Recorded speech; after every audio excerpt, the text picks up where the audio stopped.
Okay, amin amin ya rabbal alamin. Okay, hopefully you guys dah sembahyang asar dah sembahyang asar pula. Dah sembahyang zuhur Okay. Right, okay, if you are ready. Right, yeah. Please proceed. Thank you. Okay. Bismillah. Sekejap.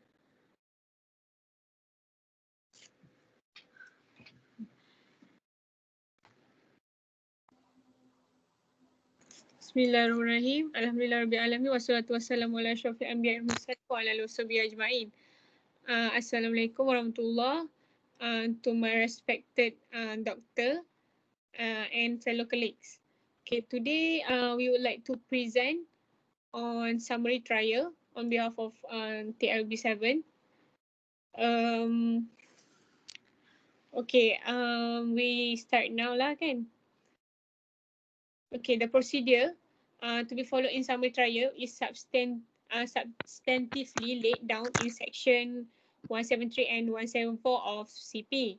So, briefly, summary trial is when an accused person is produced in a court, the charge is framed, read and explained to him.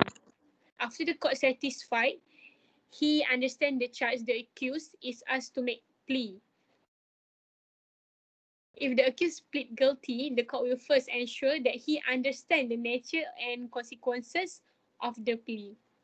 Okay, we move on to section 173G and more. 173G and next we present of we will present it other presenter lah. Okay, 173G stated that nothing in para F shall prevent the court from discharging the accused at any previous stage of the case if for reason to be recorded by the court it considers the charge to be groundless. Here meaning that at any previous stage, meaning that where court realized that the prosecution case collapsed or whatsoever reason, it is due to avoid unnecessary hassle of hearing the rest of the prosecution case to the end. While realizing at the close of the prosecution, the court would surely pronounce a verdict of acquittal. And we back to the statement before, reason to be recorded, meaning that must record reason for considering the charge to be groundless, as stated in case Chu Chi Peng NPP. Okay. Next, court considered charge to be groundless. There are three elements.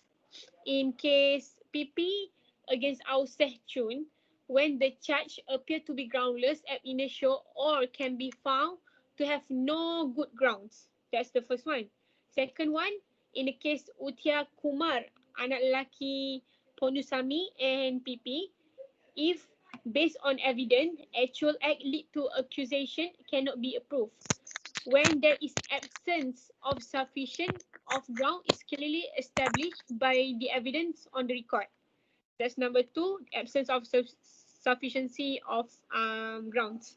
And last but not least, in PP against Tan Kim San, stated that magistrates are advised to exercise their power in section 173G whenever the prosecution asks for postponement of the case on the ground that the investigation have not been complete. Charge is groundless. There are three elements.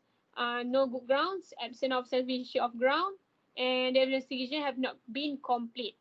And the other meaning of this section is power to discharge, not to acquit, where the judge say that do not empower the court to discharge amounting to acquittal of an accused without hearing evidence of the prosecution in support of its case.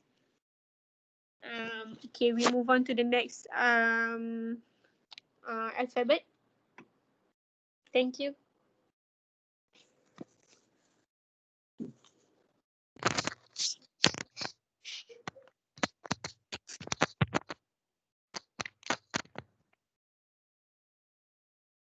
Assalamualaikum warahmatullahi wabarakatuh. Ladies and gentlemen, hear me? Yes. Okay, thank you. Very good. Okay, for section 173, subsection, which is H1, H2, and H3. As for H1, it says that if there is prima facie founded, then the accused shall be called to enter his defense. And as for H2, if the prima facie for an offense other than the charge is being founded, the court shall amend the said charge. And in H3, with ingredient being proved by the prosecution, let's say all the ingredient, for example, the offense of rape, it's been fulfilled, to satisfy in the eye of the court, and the court thinks all the ingredient has been fulfilled, then the court will convict the accused. As for 173H, the court will amend the charge based on section 158 and section 173I of the same act, which is the offense shall be read again in front of the shall be read again to the accused, and the accused shall be asked whether he is guilty or not for the amended charge. And we proceed further. If the court amend the charge, they okay. And as for the HA 173 HA, there are three options for the accused when he was called to defend himself. Okay, which we if we could see based on the CPC, it is to give sworn, secondly, to give unsworn statement, and thirdly, to remain silent. As we all know, to give a sworn statement from the witness box, such sworn statement is subjected to examination in chief, cross-examination, and re-examination. Okay.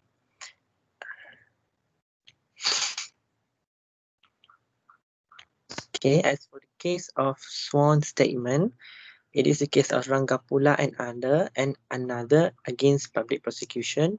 The court held that the compliance with section 402A failed to be fulfilled, and the defense of alibi will be inadmissible.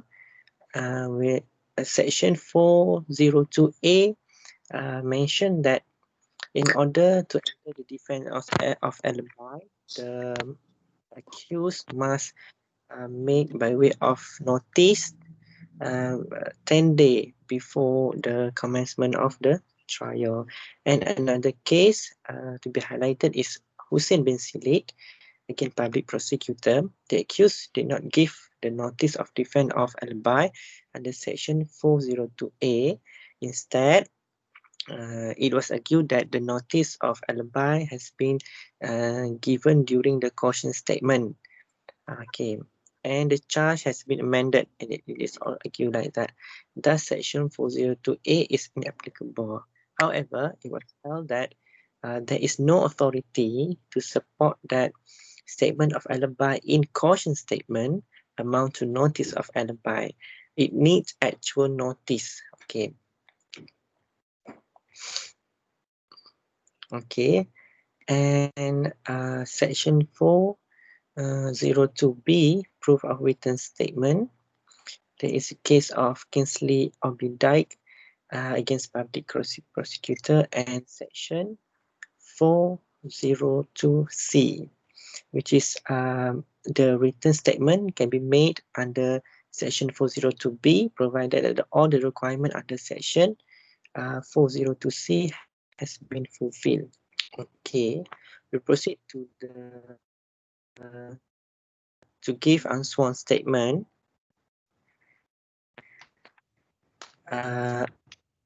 Unsworn statement is not subject to any examination, unlike the sworn statement. For the case to be referred is Ip Ying Wah against public prosecutor. It was stated that the court must be careful and examine throughout the statement, as it is not being tested with examination, and it is not okay.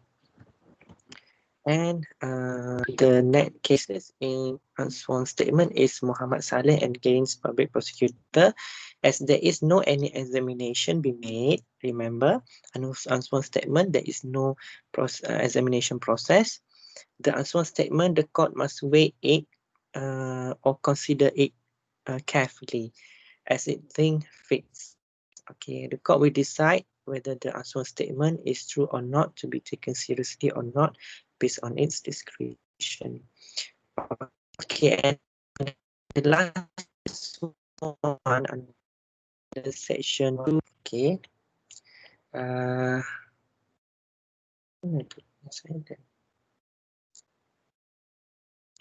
Okay. Section 2572 of the CPC, it is stated that if the accused remains silent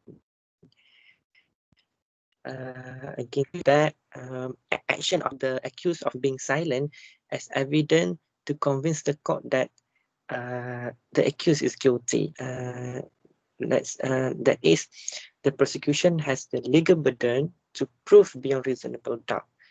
Okay, based on the case of and Yuvaraj and Nagapan against public prosecutor, it says that the prosecutor cannot just merely depends on the facts of the appearance of the accused, which to remain silent, to say that, look, my lord, the accused remains silent. He did not negate my allegation. It does the accused is guilty. No, the prosecution cannot do that. Okay.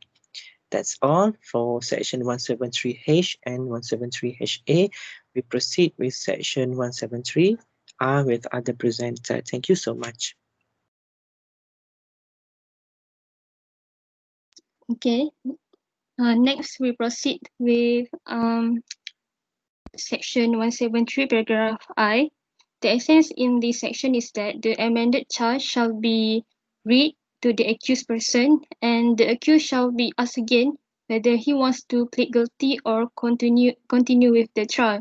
This section shall be read with section 158 of CPC, which that the court may alter or add charge at any time before judgment is pronounced, and every such alteration shall be read and explained to the accused. This can be illustrated in the case of Lim Tuan Hong against Jackson, which is that it was mandatory for the amended charge to be read and explained to the accused. However, it was not mandatory in the case of He Yuk Fook against PP. It was not mandatory for the amended charge to be read and explained to the accused, depending on the facts of the case. This is because in He Yuk Fook against PP case, the applicant had been charged with the offence of cheating under section 420 of the Penal Code. Okay, by dishonestly inducing to deliver cash of purchase stolen Mercedes. Okay, there is two amendment. First was made at the close of prosecution case, and the amended charge was read over to the applicant, but not explained to him. The second amendment was made after the close of the defense and submission by the defense counsel and the prosecution. Okay, but the amended charge was not neither read nor explained to the applicant. Then the applicant was found guilty, convicted, and sentenced, and then he appealed to the High Court, but the application was dismissed. Okay, the court opinion that there was no need for the charge to be amended at the end of the trial, because there is no mislead by such omission, and by not to do so, it does not amount to irregularity. Okay, and that's all for the paragraph I. Next, we continue with J. Thank you.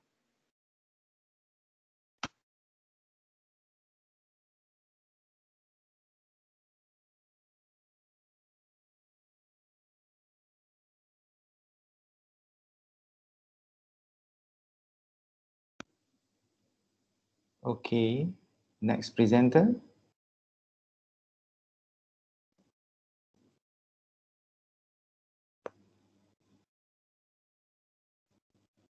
Hello. Yes, okay. Okay. So for J, there will be three important things to be discussed. The first is J1. J1 is that if the accused plead guilty uh, to the amended charge, then the plea shall be recorded and he will be convicted. As for J clause 2, J clause 2 is that if the accused does not plead guilty to the amended charge, uh, then he shall be called to enter his defense. When the accused is called for defense, then he can produce his evidence and will be allowed to recall and cross-examine any witness that is present in the court premises. Next is if the accused is not represented when he is called to enter the defense, means that he does not have his counsel. So this section must be read together with section 257 clause 1 of the CPC. Section 257 clause 1 of the CPC provides that the court will inform him of his right to give evidence on his own behalf. If he elects to give evidence on his own behalf, the court will call his attention to the principal point in the evidence for the prosecution which are against him, so that he has an opportunity to explain them. This means that the court will help him in determine the important elements in the case so that he can explain himself at the court. So the what we call the case that we can apply for this section is Ramli bin Mat Mokhtar against PP. So in this case, the appellant was charged with two charges under section 408 Penal Code for committing breach of trust.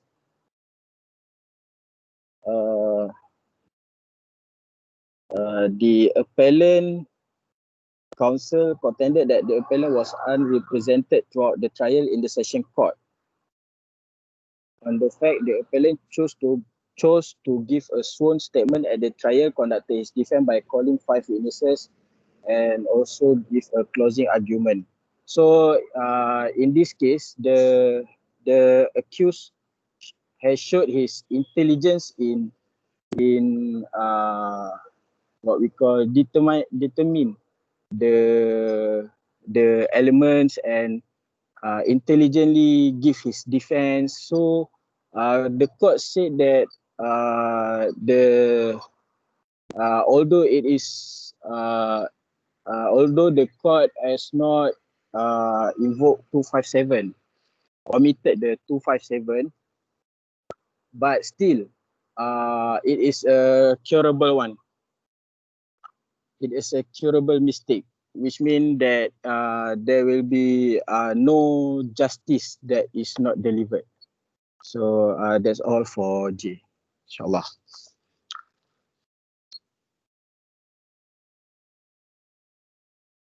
Assalamualaikum. Aduh. Yeah. We proceed to section 173 paragraph K. Waalaikumsalam. Okay. Section 173 paragraph K of the CPC provides that if the accused puts in any written statement, the court shall file it with record. And next we move to the section 173 paragraph L of the CPC. The provision provides that the accused may apply to compel any witness or production of documents or other things, and the court shall process unless the application unless its application defeating justice, and the ground must be recorded. And in the case of Harban Singh, it was an appeal against the conviction of appellant for an offence of defamation, and they contended that the learned trial judge had exercised his discretion wrongly and acted contrary to section 173, which is in refusing the appellant application to issue a subpoena to Prime Minister of Singapore. However, the court held that there is no sufficient ground to issue a subpoena to the Prime Minister, and the court held that the trial judge had complied to the provision. This is section 173, paragraph L. Next, in the case of BC against R, the court highlight that it is a duty of the court to ensure there is due execution of the summons and warrant, and other provision that can be read together with section 173 paragraph L is section 51 of CPC, which provides summons to produce document or other is relevant, and section 254 of CPC provides that public prosecutor may decline to prosecute further at any stage. And section 254A of CPC provides that when the accused has been discharged by court and he is recharged for the same offence, his trial shall be reinstated to the accused. And we move to section 278 of CPC, which is provide that the court cannot alter any judgment which once given unless there is a clerical error. And in another issue relating to the provision, section 173 paragraph L of the CPC, in the case of PP against Lee Park, the court highlight that in a summary trial, it is not necessary for the prosecution to call or produce all witnesses from whom statements have been taken, and if it is considered that their evidence, if given, will throw no light to the case, and it is no favorable inference will be drawn against prosecution, and if such evidence is not called at the trial. And the provision also provides that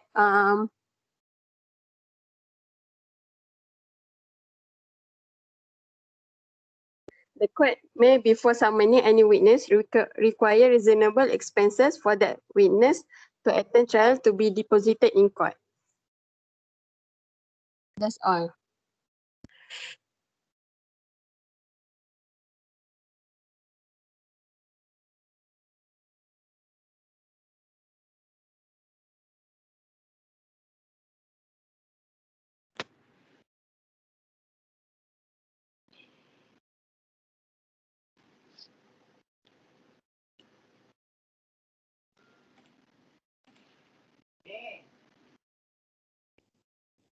Okay. You have finished your presentation? Okay, we continue with M. 173M is the end of the criminal trial, which stated that at the conclusion of the trial, the court shall consider all the evidence adduced before it and shall decide whether the prosecution have proved its case beyond reasonable doubt. And if the court find the prosecution has proved its case beyond reasonable doubt, the court shall find the accused guilty and he may convicted, and the court shall pass sentence according to the law. And if the court finds the prosecution has not proved its case beyond reasonable doubt, the court shall record an order of acquittal. We can uh, And also, if the court find accused not guilty, the court shall record an order of acquittal. And last but not least, if the court find accused guilty or if a plea of guilt has been recorded and accepted, the court shall pass sentence according to the law. That's the previous law, and compared to the first one I told is the current law. And um,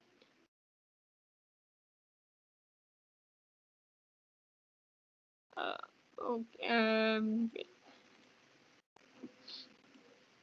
Okay, in the PP and Jafar bin Daud, it was held that according to law means that according to penal provision of the punishable section and according to accepted judicial principle. The court may also order and binding over under sections 173A or section 294 of CPC instead of conviction, especially for youthful offenders or first offender, or if there exists any other extenuation factor. And the new amendment in section 173M clause 2 of the CPC regarding the victims of member his family impact statement is discussed elaborately under chapter of sentencing. And basically, M said that the end of the trial, court must consider all evidence adduced to decide the case. If the accused is found guilty, he is convicted, and if not, and doesn't prove beyond reasonable doubt, the accused shall be acquitted.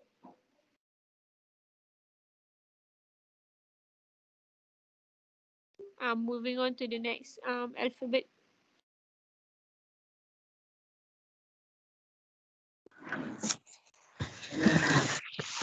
For section 173N of the CPC, it's basically regarding the discharge not amounting to acquittal in private summons and compoundable offences and provided under section 133 and also 260 of the CPC. In this section, the court may discharge the accused not amounting to an acquittal at any time before the accused is called upon to enter his defence when the proceedings have been instituted upon the complaint of some person under oath under section 133 of CPC and the complainant is absent and the offence may be lawfully compounded. For example, in the case of public prosecutor against Negar Mirza Ali Akbar, in this case, the complainant had been called upon to give explanation regarding recorded CCTV relating to the accused, which the prosecutor planned to play it during trial. However, the complainant failed to attend the trial many times and his lawyer kept giving reason it is due to the complainant's health. So the court referred to section 173N and read together with section 254 subsection 3 decided to discharge the accused. The court also referred to the evidence standard and decided it is injustice to the accused if the court stay the charge as the complainant explanation is important to the investigation. Then next we proceed to section 173O of the CPC.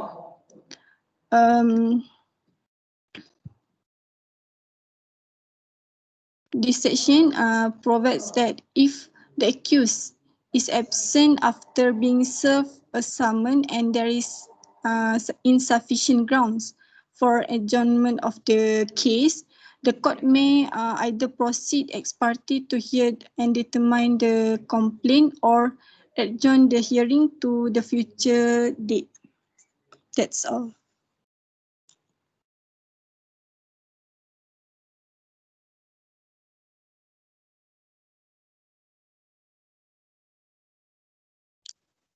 It's all from us, Dr. Alright. Moderator masuk. Okay, TLB7, finish with your presentation. Alright, if you finish your presentation, maybe we can proceed with TLB8. TLB8, you may share your slides. And if you are ready, then TLB8 can proceed with the presentation. We will have Q&A answer after this. Okay. Assalamualaikum. Can you see the screen? Yes. Waalaikumsalam. I am Fitriya, and for today I will be presenting on summary procedure sections 173 paragraph G. Paragraph G provides the power of court to discharge the accused due to groundless charge. However, the discharge cannot amount to acquittal. In the case of PP and Zainuddin,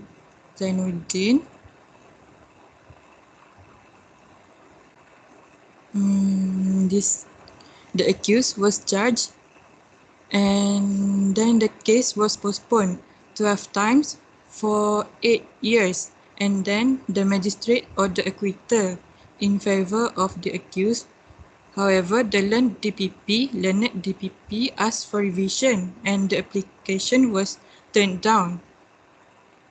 And in this case, the court held that the section, the CPC, does not empower the court to order a discharge amounting to an acquittal of an accused without hearing the evidence of the prosecution in support of its case. And the court can consider the charge to be groundless in two circumstances.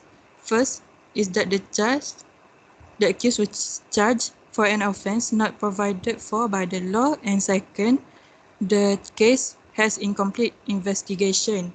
This can be seen in the case of Chu Chi Peng and PP.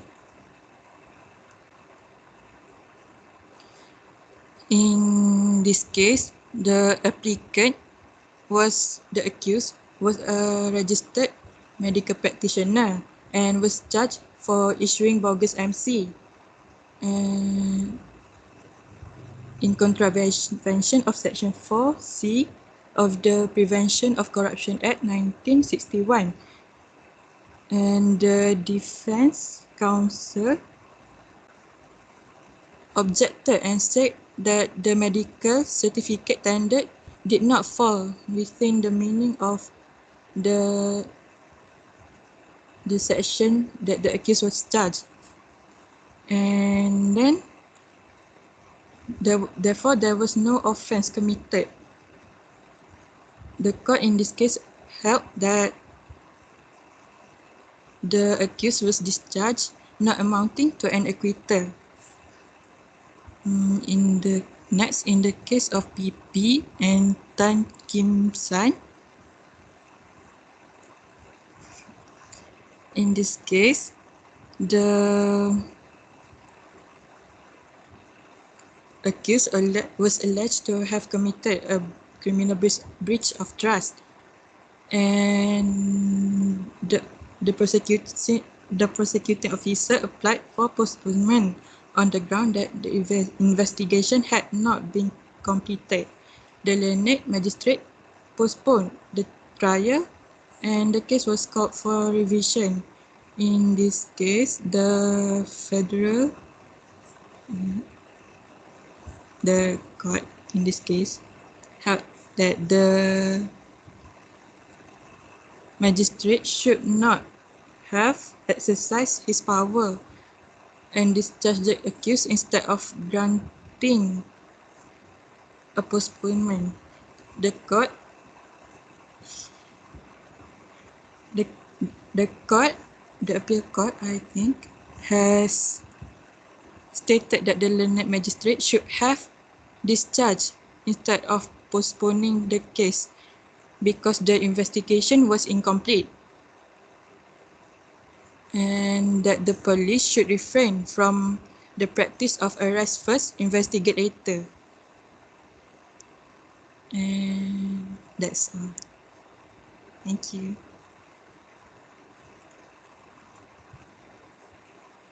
Okay, next, we move on to section 173H. Section 173H subsection 1 stated that if the court finds that a prima facie case has been made out against the accused on the offence charge, the court shall call upon the accused to enter on his defence. Here, call upon the accused to enter his defence means that it is the duty to call for defence if there is a prima facie case on the original charge or amended charge. In the case of PP against Simons and others, the court held that it is the duty to call on the accused person to enter defence lies when there is a prima facie case. For this subsection 2, stated that if the court finds that a prima facie case has been made out against the accused on an offence other than the offence charge, which such court is competent to try and which in the opinion of the court it ought to try, the court shall amend the charge. In the case of PP against Lunang, where the court held that under section 158, it is not the duty of court to amend the charge, as it is for the prosecution to apply to amend it. However, under this section, section 173H subsection 2, the subordinate courts have a duty to consider and amend the charge where such courts find a prima facie case for another defence. In the case of pendakwa raya against Kenneth Francisco, in this case, the court stated that the amendment to the charge should not be made where such amendment will cause injustice to the accused. Okay, next is section 173H subsection 3 for the purpose for subparagraph 1 and 2. Prima facie case is made out against the accused where the prosecution has adduced credible evidence proving each ingredient of the offence, which, if unrebutted or unexplained, would warrant a conviction. Next, we will proceed with section 173HA. In this section, stated that when the court calls upon the accused to enter his defence under subparagraph H1, the court has a duty to explain the three rights if accused is called to enter his defence. For the first right is to give a sworn statement. If the accused decides to give sworn evidence that he is subject to examination in chief or cross-examination and re-examination, sworn evidence allows the credibility or the truthfulness of the accused to be tested in the court as a cross-examination is allowed. For the second right is to give unsworn statement where the court cannot reject an unsworn statement. This is stated in the case of Juraimi Muhammad Afandi against public prosecutor. In this case, it mentioned that it is the duty of court to consider the evidence and give such weight for what it is worth. And the important case is the case of Datuk Seri Anwar Ibrahim, where in this case, the appellant, Datuk Seri Anwar Ibrahim, elected to make a sworn statement from the dock. In his statement, the appellant denied ever sodomizing Saiful. The appellant contended that the incident had never happened and that Saiful had lied.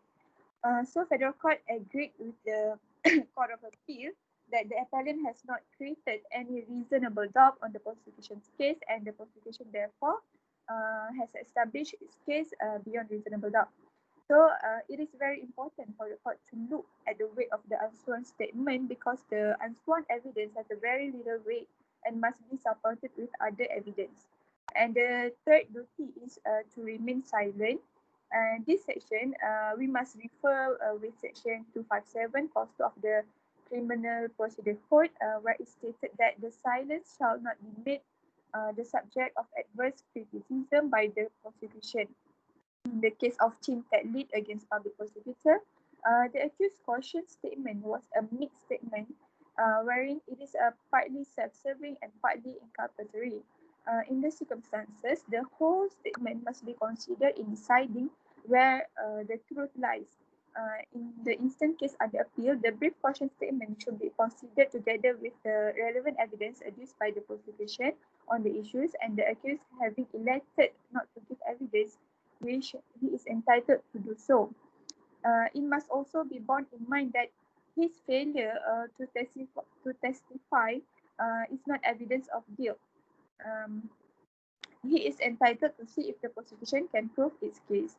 And lastly, this case about a federal court case, Ahmad Najib Aris against public prosecutor, where the appellant was convicted of rape and murder in the High Court.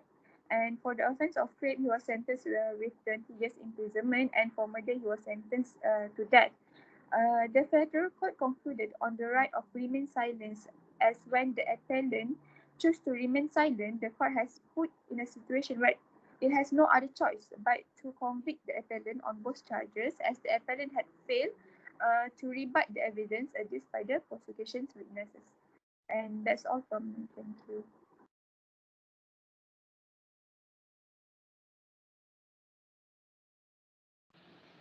Assalamualaikum warahmatullahi wabarakatuh. And for section 173I, this section provide for the amended charge shall be read to the accused, who must again be asked whether he is guilty of the offence in the amended charge. So the moment court amends the charge under section 173H subsection 2, the next step is section 173I, which reads as: the charge, if amended, shall be read to the accused person, and the accused shall be asked again whether he wants to plead guilty or continue with the trial. This section must be read together with section 158 subsection 2 and section 173A of Criminal Procedure Code. Section 158 is about the court may amend the charge, and the amended charge must be read and explained to the accused. 173A is when the accused appear or is brought before the court, a charge containing the particular of offence which he is accused shall be framed and read and explained to him. He shall be asked whether he is guilty of the offence or claims to be tried. In the case of Lim Tuan Hong against Jepson, it was held that it was mandatory for the amended charge to be read and explained to the accused. Also, in the case of Singgah M. Hussain, the requirement under section 173I must be strictly followed, which in this case, the Lim magistrate did not read and explain the amended charge to the accused.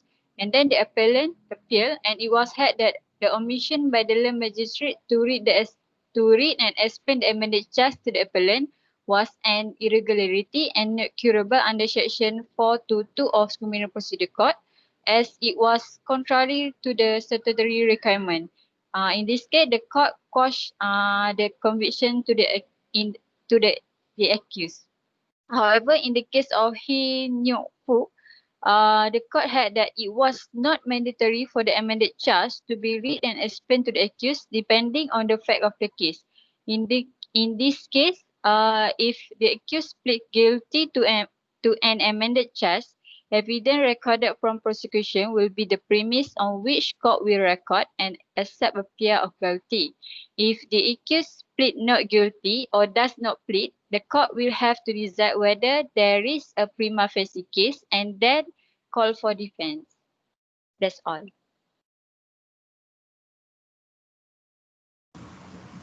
Okay, Assalamualaikum. We will proceed to the section 173J. And under this section, there are two conditions where the accused person plead guilty and does not plead guilty. If the accused plead guilty, the plea shall be recorded and he may be convicted. The court must ascertain that the accused understands the nature and consequence of his plea. Next, if he not plead guilty, the accused shall be called to enter defence. He may produce his evidence and allowed to recall and cross-examine any witness in the court. If the accused is not represented when he is called to enter his defence, Section 2571 of the CPC provides that the court will inform him of his right to give evidence on his own behalf.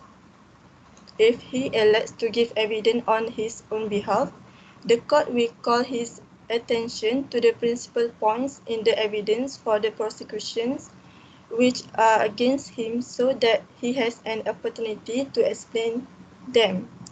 Okay, under this section, we can refer to the case of Sim Ki Tong against R. In this case, the court held that any trial where the accused is deprived of a reasonable opportunity of obtaining the services of counsel will be regarded as mistrial. To secure this, the day of hearing should not be fixed at too early a date. Next, in the case of Chong Fahin against PP, in this case, the appellant had been guilty of no delay in the get bail and to brief counsel of his application for adjournment should have been granted. In the circumstances, the conviction must be quashed and a retrial ordered. Every accused person has a right, if he so desires, to be defended by an advocate and should be given sufficient time to instruct counsel. And lastly, in the case of Por Chu I against PP, although the magistrate failure to follow the section does not necessarily affect the hearing if it is clear that the failure does not affect the accused. In this case, the accused was not adversely affected because he seemed to understand the proceedings and evidence submitted by prosecution and the accused could give reasonable answer. Okay, next, we are moving on section 173K. Okay, under this section, if the accused put in any written statement, the court shall file it with the record. It may be put in affidavit which govern under section 424 of CPC. We can refer to the case of PP against Lee Aha. In this case, the accused had been charged with 2 charges for possession of firearms and ammunition at depot.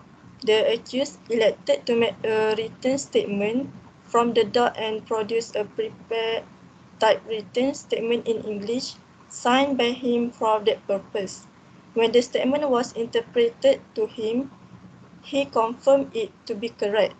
Pursuant to section 173K of the CPC, the court making an order which must be record his reason.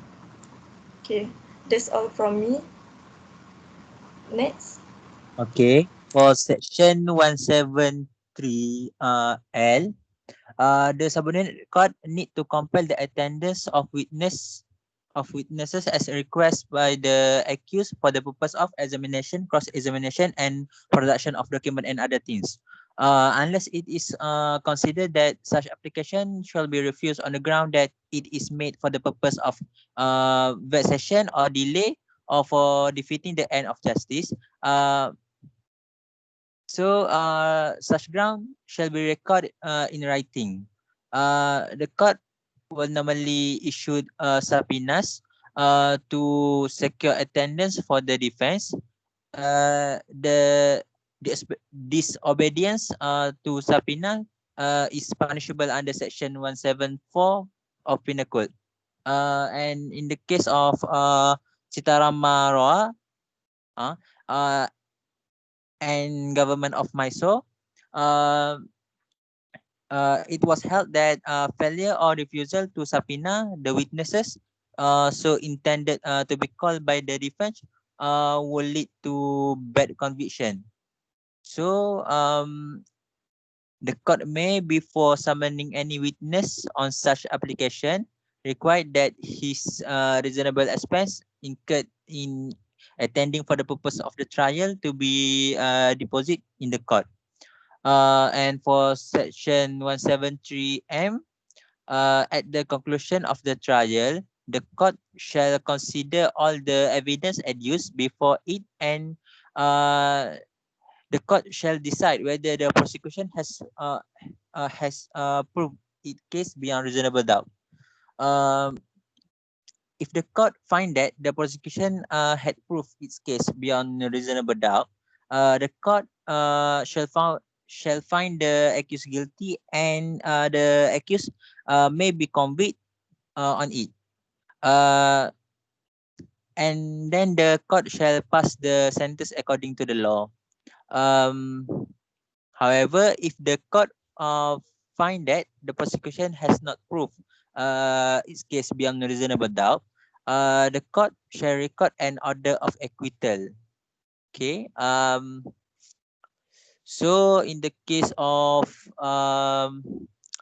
Muhammad Radi bin Yaakob against PP, um, it state that it is well established principle of Malaysian criminal law that the general burden of proof lies throughout the trial on the prosecution to prove beyond reasonable doubt the guilt of the accused for the offence with which he is charged. There is no similar burden placed on the accused to prove his innocence.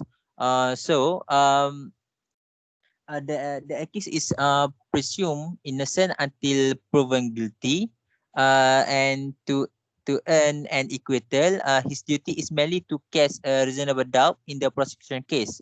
In the course of prosecution case, the prosecution may, of course, rely on available statutory presumptions to prove one or more of the essential ingredient of the charge. When that occurs, the particular burden of proof as opposed to the general burden shift to the defense to rebut such presumption on the balance of probabilities, which from the defense point of view is heavier than the burden of casting a reasonable doubt, but which is certainly lighter than the burden of the prosecution to prove beyond reasonable doubt. And the other case, in the case of Mat against PP, it was stated that if the quote, okay, if you accept the explanation given by or on behalf of the accused, you must of course acquit, but this does not entitle you to convict if you do not believe the explanation, for he is still entitled to an acquittal if it raises in your mind a reasonable doubt as to his guilt, as the onus of proving his guilt lies throughout the prosecution. If upon the whole evidence, if upon the whole evidence, you are left in a real state of doubt, the prosecution has failed to satisfy the onus of proof which lies on it. So basically, the burden of proof is on the public prosecutor, and the defense just need to cast the doubt. Okay, the next, Atira. Okay, for the section 173N, it is stated that the court may discharge the accused not amounting to acquittal DNAA at any time before the accused is called to enter his defense. When the proceeding have been instituted upon the complaint of some person upon oath under section 133 CPC, and the complainant is absent, and the offence may lawfully be compounded. Section 133 CPC state about examination of complainant. In the case of PP against Hetia Rashige LS Pereira, the court held that a magistrate may discharge an accused person under either section 173G of CPC before the close of the case, or Section 173N before calling the accused to enter upon his defence, but the discharge under this provision does not amount to acquittal. Next is for the Section 173O. It is stated that if the accused is absent after being served a summons and there are insufficient grounds for adjournment, the court may proceed ex parte to hear and determine the complaint or adjourn the hearing to a future day. That's all from us. Okay, thank you. Thank you very much. You guys can hear me, right? Yes. Okay, is there any Yes, sir. question? Is there any question? Thank you very much, TLB7 and TLB8. It seems that TLB7 is quite prepared compared to TLB8, isn't it? In terms of preparations of presentation. But the material for the poster, as I mentioned to you, TLB7 is quite unique and interesting in nature. So when I mentioned to you infographic means infographic, less picture, less words. Yeah? And it's up to you whether you want to put a picture or you want to put the graphic things or whatsoever. All right, okay. Is there any question? Is there any burning question from you guys? If let's say that, yes. Doktor potong markah ke kalau kami buat mind map tu? Tidak ada pemotongan markah, cuma tidak ada markah, tidak ada penambahan markah lah. Okay. Tak ada, jangan risau. Saya cuma tengok sama ada, I think it must be informative enough, ya. Tapi jangan risau pasal markah, jangan risau pasal markah. It is just that whether it is presentable or not lah. Kata orang lagi cantik mata memandang, lagi kata orang tu more interested for you guys to look into. Okay. But the most important part is the info behind such poster, okay, such infographic. Okay, is there any question? Because yesterday your friend asked me about what is the difference between the charge provision under section 152 compared to 173F. So are you guys clear with that particular provision? Why do they have two provision at one? Or do you guys have any other questions? Or you guys have a class after this? Sorry, it's already 3 p.m. So, No. saya ada satu question saya. Yes. Yang pasal paragraf J tu, dia ada, saya baca kes tu dia ada kaitkan dengan curable under section 422. Saya tak jelas yang tu sebenarnya. Well, it is depending again, kalau you ingat berkaitan dengan charge, curable or not curable, it depends on whether it cause a prejudice or not, or unfair towards the accused person. Kalau setakat typographical error, ataupun kalau setakat berkaitan dengan what they call it, a minor mistake, so it is curable under section 422. But in practice, whether it is curable or not, if let's say that the charge, the court say that the charge cannot stand, so normally the prosecution will amend the charge there and then. So that's why we have two mechanisms in terms of amending the charge. First is by court, secondly is by the prosecution. Okay, so whether it is curable or not, if let's say that the court ruled that that particular charge is curable, meaning that it can be corrected, okay, or it can proceed. It can be proceeded with a minor amendment.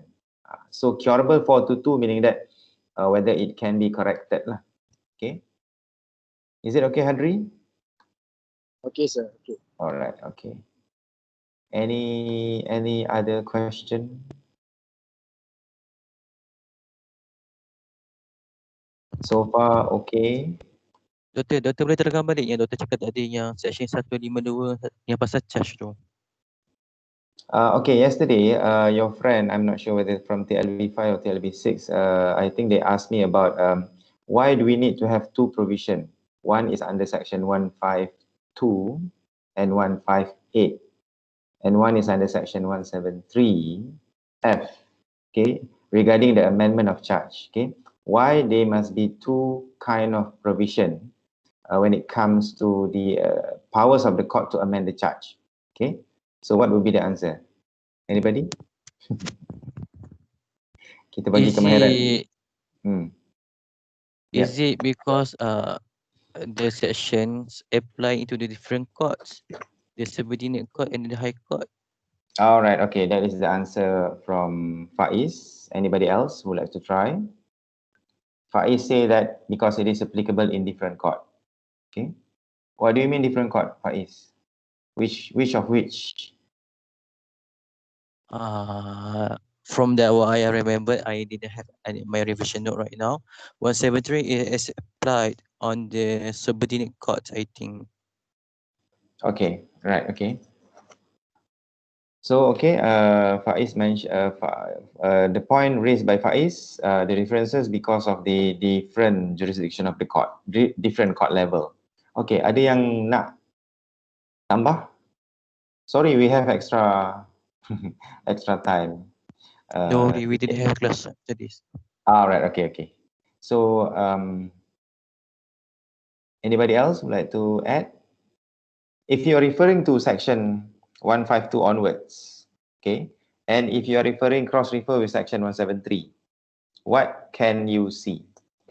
Okay, is whether that provision regarding the amendment of the charge, whether it is the same, okay, or they have some differences, and why they must have two provision, as if they have two provision. Can you get me? Fitria, okay? Okay. Okay. So what would be your opinion, Hazban Zaim?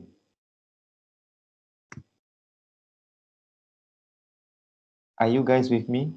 Okay, tak? Yes. Alright, okay. Hazban Zaim, you have anything to add? Faiz is giving 1 point, but if whether you ask me whether it is correct or not, it is partially correct lah. Yeah? Partially correct. It is not correct 100%. Okay, so why? One of the factor would be different courts. Okay, what other factors? Can you get me? Why they must have two provisions regarding the amendment? One is under section 152, 158, okay, and another one under section 173.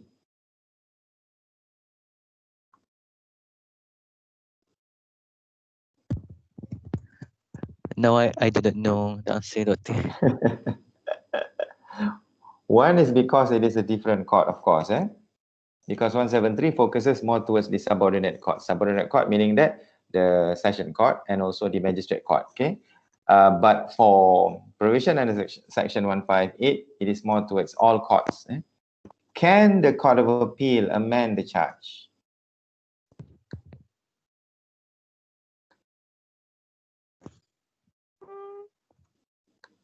Can the Court of Appeal amend the charge? Can the High Court amend the charge? High Court can. High Court can. Okay, how about Court of Appeal? Can Court of Appeal amend the charge? Can the Appellate Court? Appellate Court ni maksudnya High Court, Court of Appeal dengan apa tu? Federal Court. Can the Appellate Court amend the charge? Cannot. As I remember, Cannot. Because cannot fall under jurisdiction. Cannot. Are you sure cannot? Tengok balik buku Baljit. And according to section 421. Yes, Adila. Section? 421. Section 421, okay. But must go back to retrial. 421 but must go back for retrial, okay. Yes, one of the mechanism. Okay. So why my question back? Why they must have two provision? Two provision. One is under section 11521 until 168, is it? 164. Okay. Why the other one must be stated under section 173? Because, come on guys, anybody? 173 is amended at the end of prosecution case, while 158 can be at any stages of proceedings. 158 can be at any stage of proceeding. Yes, correct. Okay. So what does it mean? In other words, what does it mean? It Adila? can be amended during appeal. No. What does it mean? By what that Adila mentioned just now. It means that 173 is the process. Okay. It is more towards the process at what stage. Okay, at what stage that the charge can be amended. Whereas under section 158, giving the explanation to say that, look, the court may amend the charge, but section 173 will explain at what, at when, at what stage. Okay, at what stage that the court can amend the charge. If you are looking into section 173A sampai 173F, that is a prosecution punya stage. And starting from 173G sampai 173O, it's more towards the whole, meaning that the accused, the accused stage. Okay. So, saya nak tanya you soalan nombor 2. Soalan nombor 2 adalah, how many, can the charge be amended at the end of the case? Not at the end of prosecution case, at the end of the case.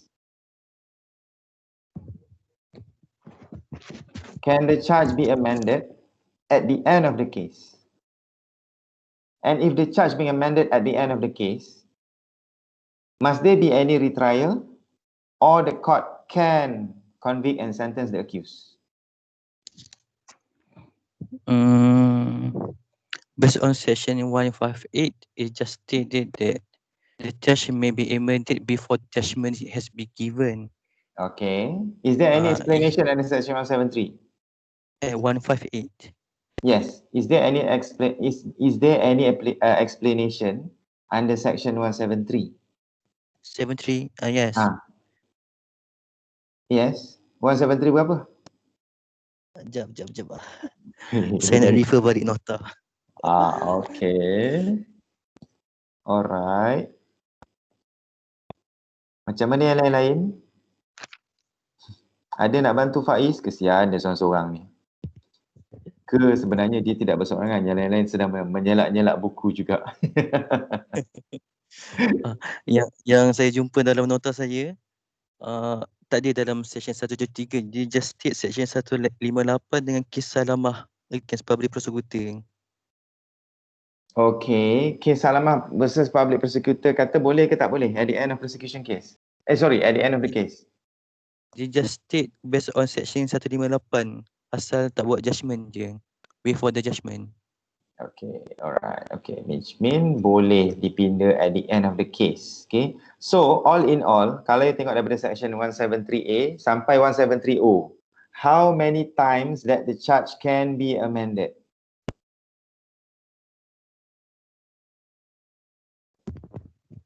A till O. Daripada 173A sampai 173O, how many times the charge can be amended?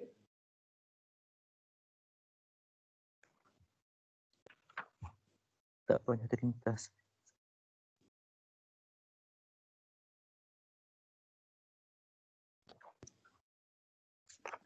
How many times?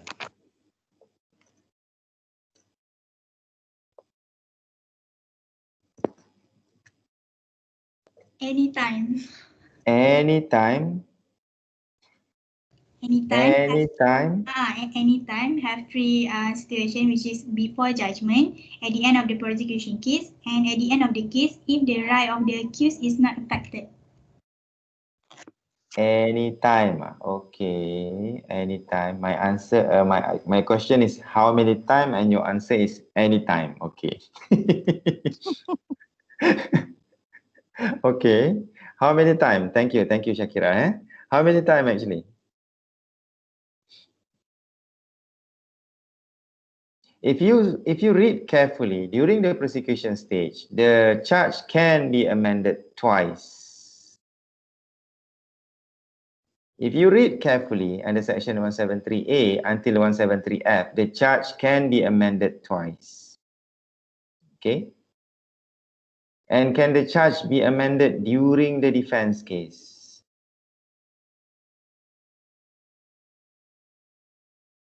The answer is boleh tak boleh? During defense case. Boleh tak boleh? Boleh. Boleh dengan syarat? Dengan syarat? baca macam gini, baca balik kes Salamah tu, dan dia ada satu kes yang menyatakan bahawa memanglah section 158 mengatakan bahawa court may amend the charge at any time before the judgment.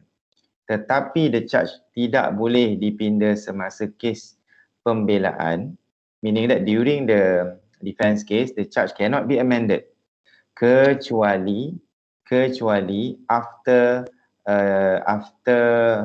the judge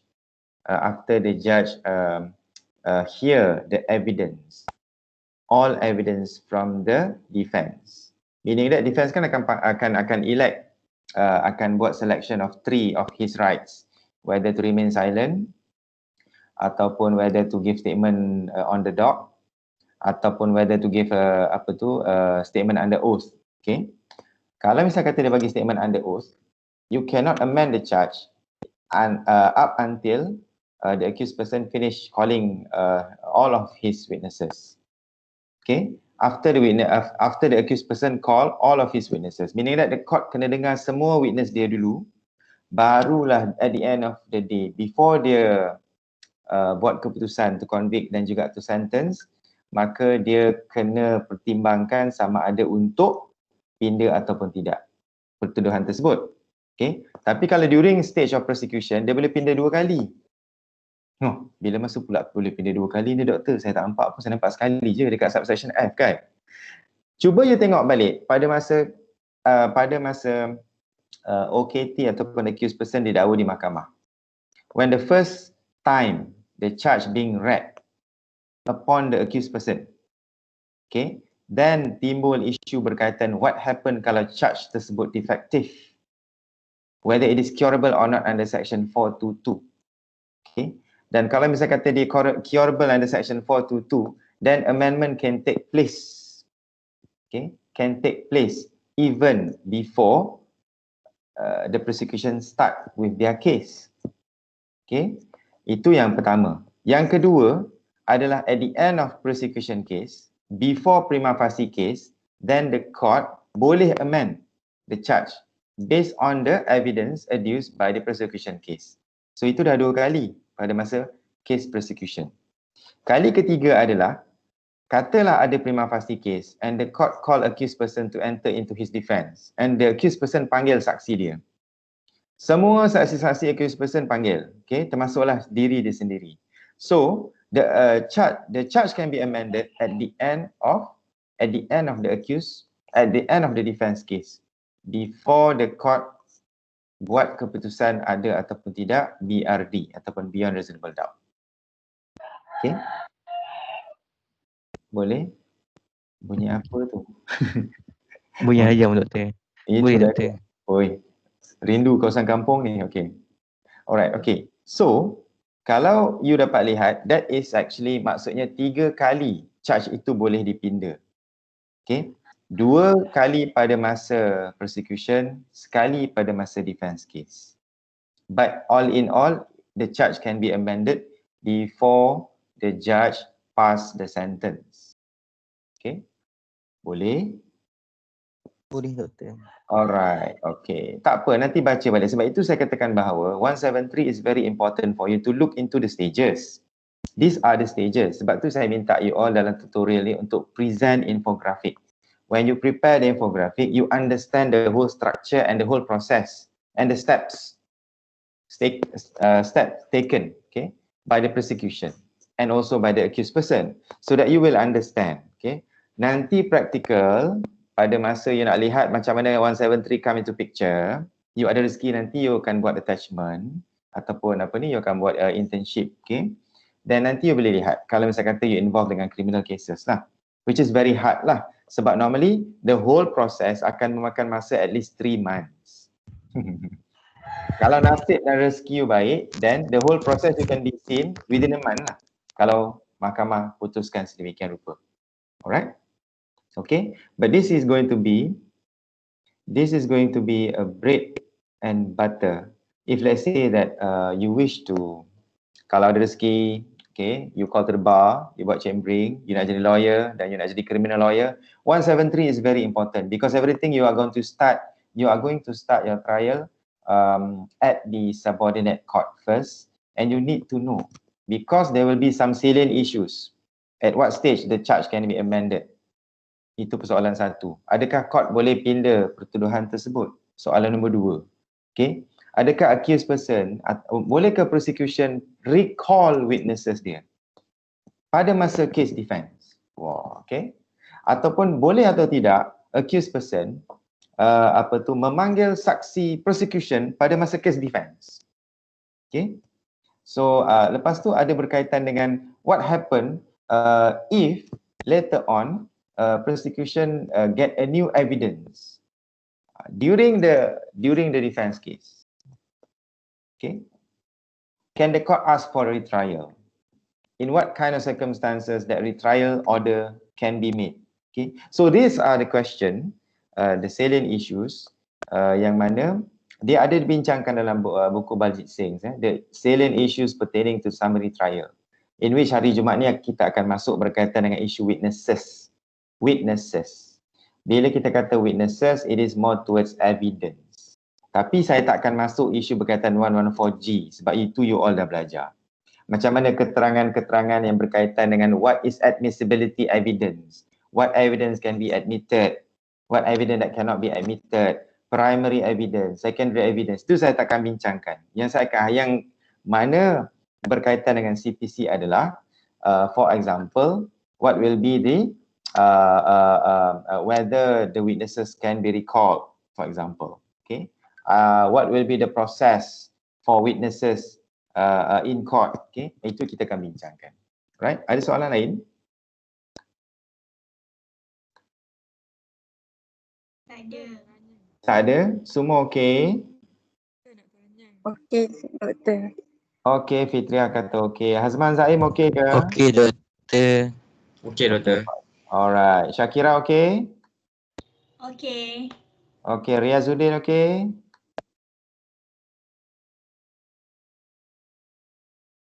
Okey. Doktor. Riazuddin okey Okey Riazuddin? Okey. Alright, Mantap. okey. Mantap. Faiz Hakim okey?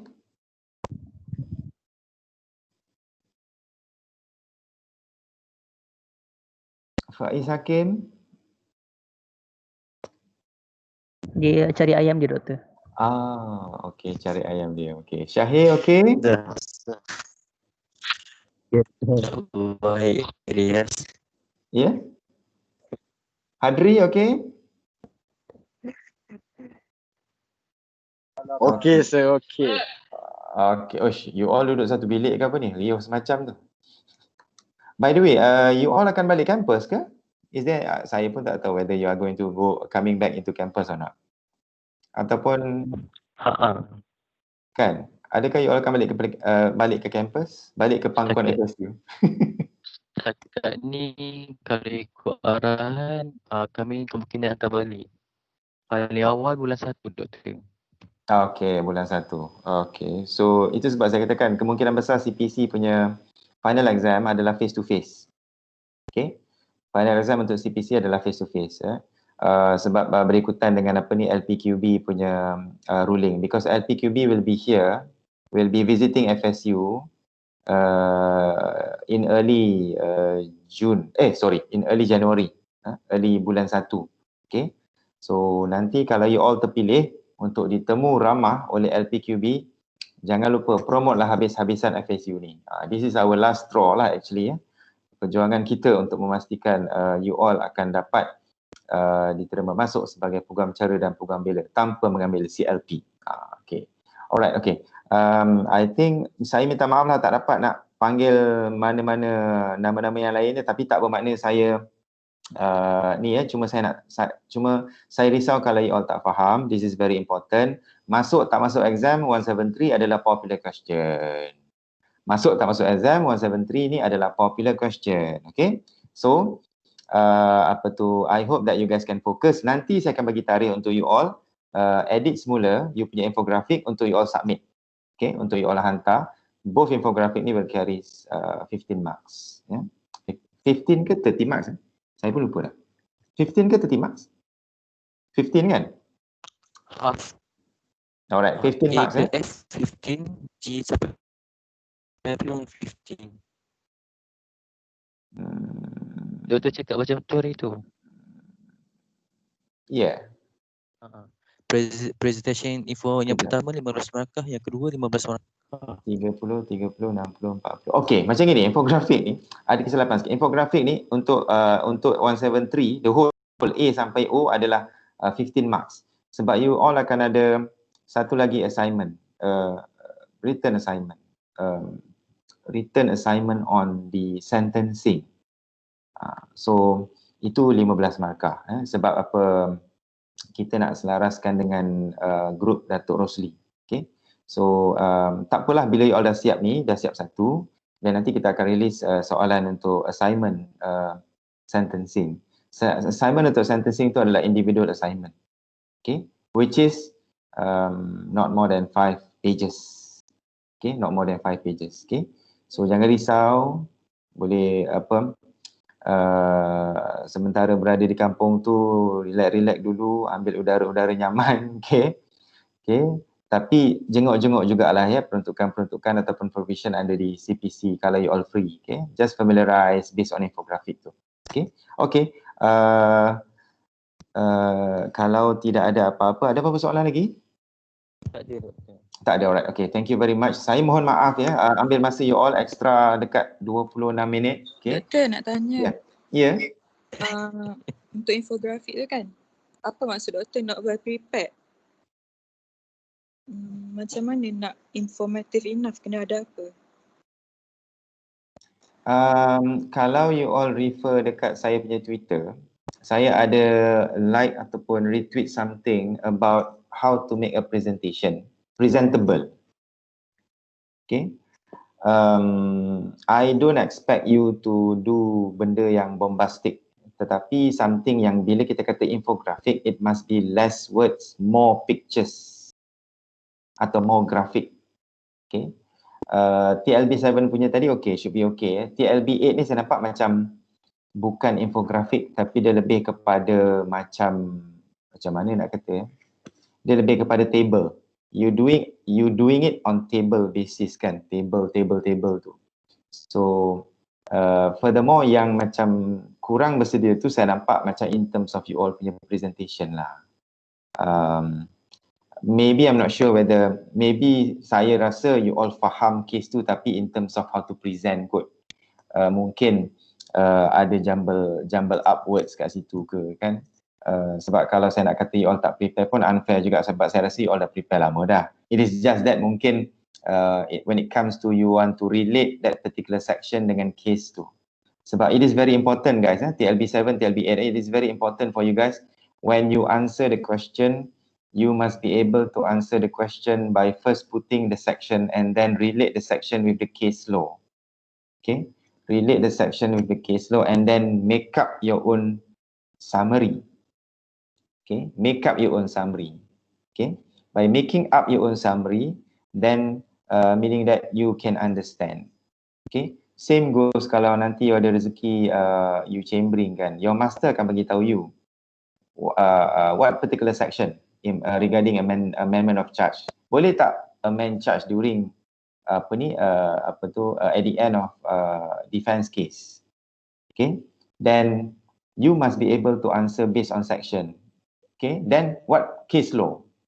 Okay, case law tu berkaitan apa? Okay, apa prinsip dia? Dan dia tak nak you beri jawapan dalam keadaan you sendiri tak yakin.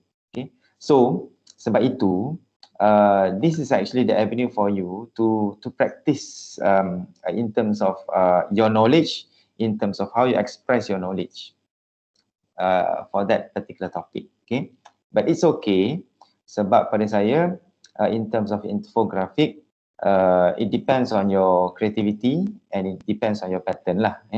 Pada saya more pictures ataupun more graphic should be okay. Okay, compare to more words. Ada juga TLB yang lain, dia punya infografik adalah perkataan, dia lebih more words. Sama juga, so kata tapi kalau doktor nak less words, macam mana kita nak letak case kat situ kan? Then macam mana nak letak case law kat situ? Saya belum nampak lagi ada orang buat case law dalam bentuk kartun. Okay, sedangkan you can explore that lah. Boleh you explore kalau nak buat case law dalam bentuk kartun ke, ataupun kalau buat bentuk kartun ada banyak case, mana nak letak doktor dalam satu tu kan? Boleh jadi juga kan? So it depends on your creativity. Tapi jangan risau sangatlah, as long as I can see that section itu ada to that particular process, lepas tu ada case law to support, and after that you little bit you tulis kat situ what is actually the gist of that case and also the application of that particular section, and should be okay lah.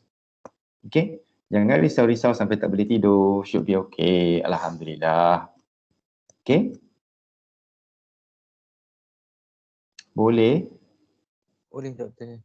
Okay, Allah hai Faiz, lepas ni boleh minum ni minum Milo Baru tengah minum Milo dah sekarang. Tengah minum Milo, ya Allah. Saya tak makan tengah hari lagi, tak apalah. Okey. Boleh ke saya jawab tadi? Okey. Ada soalan lain? Okey. Okey. Macam marah jawab okey tu. Alright, okey.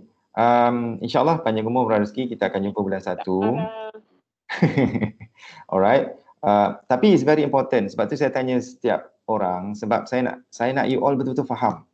Betul-betul faham. This is very important. Bukan hanya untuk exam.